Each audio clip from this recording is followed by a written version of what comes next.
다음 달부터 시작되는 단계적 일상 회복을 앞두고 오늘 마지막으로 거리 두기 방안이 발표가 됐는데요. 일단 지금의 단계가 유지가 되지만 몇 가지 달라지는 점들이 있습니다. 일단 백신 접종을 완료한 사람들을 중심으로 수도권에서는 8명까지 모일 수 있게 되고요. 비수도권에서는 자정까지 식당이 문을 열 수 있게 됐습니다. 먼저 박진주 기자가 달라진 점들 정리했습니다. 수도권 4단계, 비수도권 3단계인 현행 사회적 거리 두기가 다음 주 월요일부터 31일까지 2주간 더 유지됩니다. 대신 접종 완료자에 대한 혜택을 늘려 방역 지침을 일부 완화했습니다.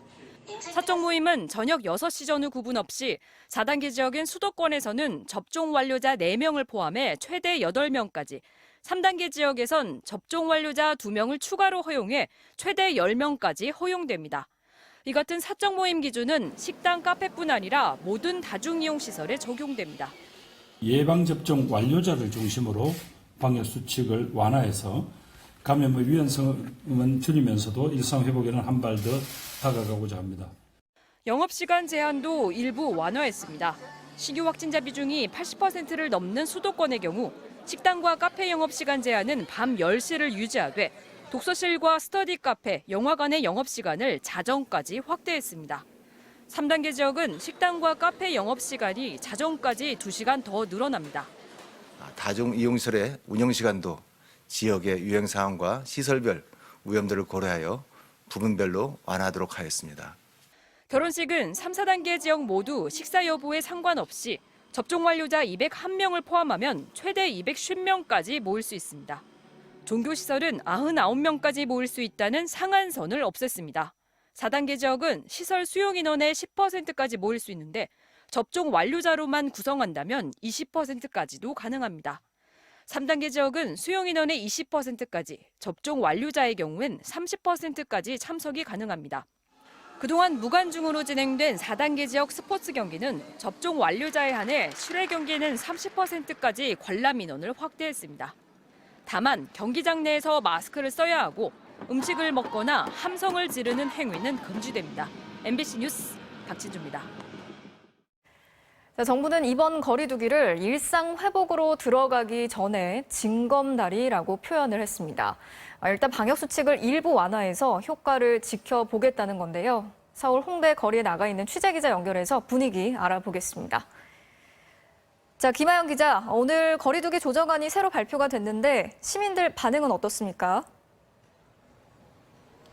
네, 주말을 앞둔 금요일 제 뒤로 보시는 것처럼 홍대 거리에는 젊은이들이 속속 모여들고 있는데요.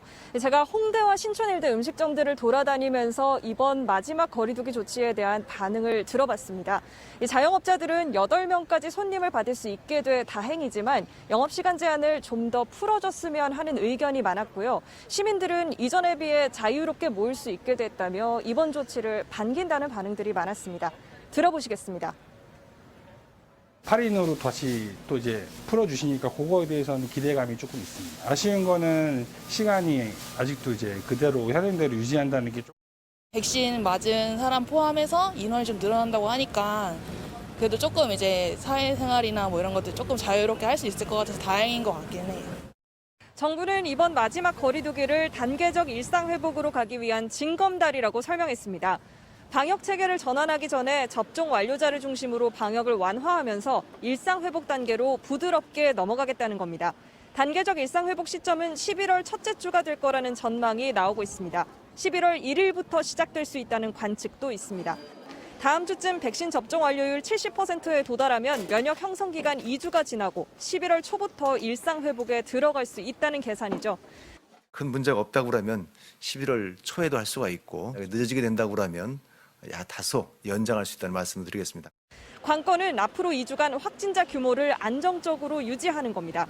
오늘 신규 확진자 수는 1,684명으로 감소세가 지속되고 있지만 이동량과 모임이 많아지면 언제든 증가할 수 있는 상황입니다. MBC 뉴스 김하영입니다.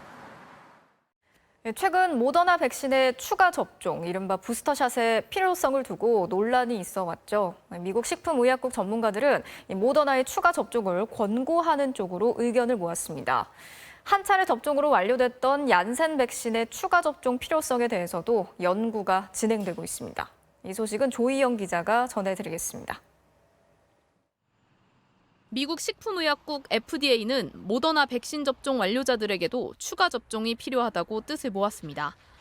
대상은 접종을 완료한 지 6개월이 지난 65세 이상 고령층 또는 기저질환이 있거나 직업적으로 코로나19 노출 위험이 높은 성인입니다.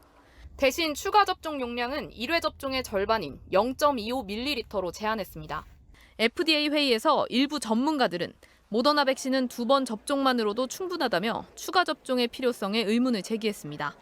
그러나 모더나 측의 발표에 따르면 추가 접종자의 87.9%에서 바이러스를 무력화시키는 중화 항체가 완료자보다 4배 이상 높아진 것으로 나타났습니다.